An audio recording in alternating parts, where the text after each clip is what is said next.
সকাল 8টা বাজে আর আমরা চলে এসেছি ছাদে। ছাদে বিভৎস হাওয়া দিচ্ছে। একটু আগে ঝিরিঝিরি বাবা একটু আগে ঝিরিঝিরি করে বৃষ্টি পড়ছিল।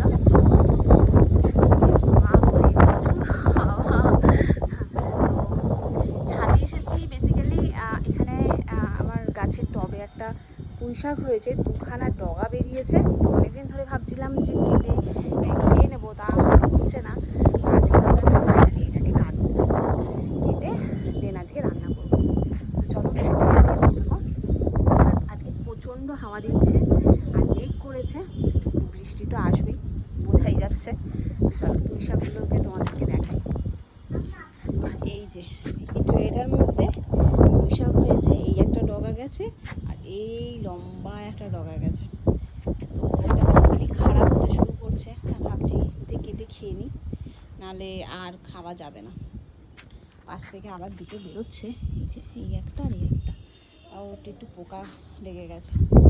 আর এখানে একটা কুমড়ো গাছ হয়েছে আর একটা উচ্ছে গাছ হয়েছে, উচ্ছে গাছে ফুল ফুটেছে। এর আগেও আমি একটা কুমড়ো গাছ ছাদে তুলেছিলাম, ছোট্ট একটা কুমড়ো হয়েছিল তার মধ্যে।